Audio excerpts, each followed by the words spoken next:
Assalamualaikum warahmatullahi wabarakatuh. My name is Vivi Miranda. I am from class PBIC. Okay.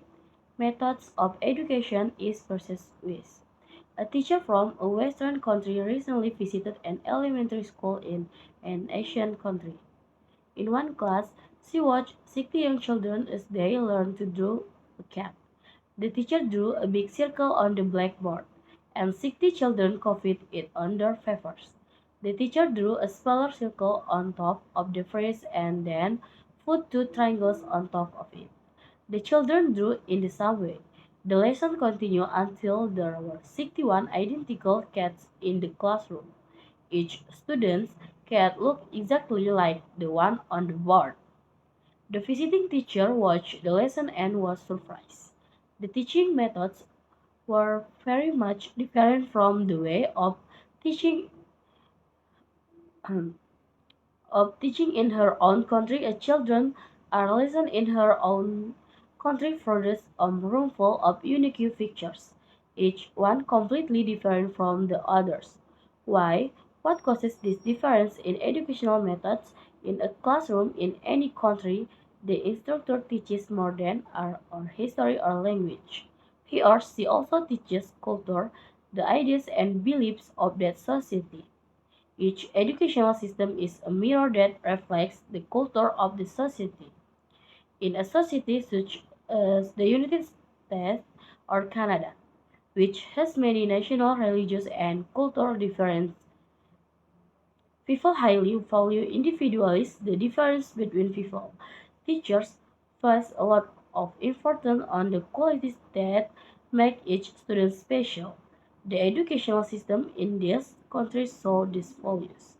Students do not memorize information. Instead, they work individually and find answers themselves. There is often discussion in the classroom.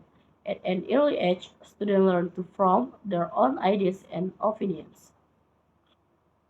In most Asian societies, by contrast, the people have the same language, history, and culture. Perhaps for the for the for this reason, the educational system in much of the Orient reflects society's belief in group goals and purposes rather than individuals. Children in China, Japan, and Korea often work together and help each other in assessment. In the classroom, the teaching methods are often very formal. The teacher lectures and the student listen. There is not much discussion.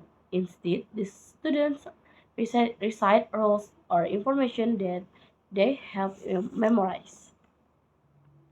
There are advantages and disadvantages to both of this system of education.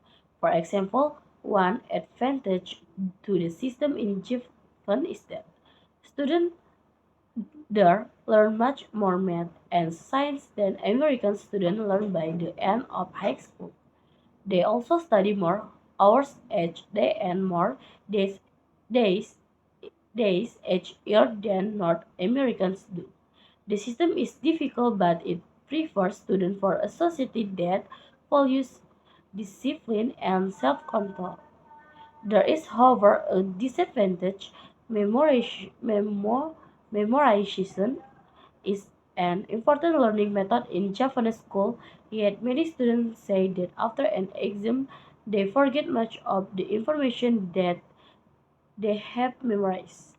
The advantage to the educational system in North America, on the other hand, is that students learn to think for themselves. The system prepares them for a society that values creative ideas. There is, however, a disadvantage when students graduate from high school. They haven't memorized as many basic rules and facts as students in other countries have. Thank you. Wassalamualaikum warahmatullahi wabarakatuh.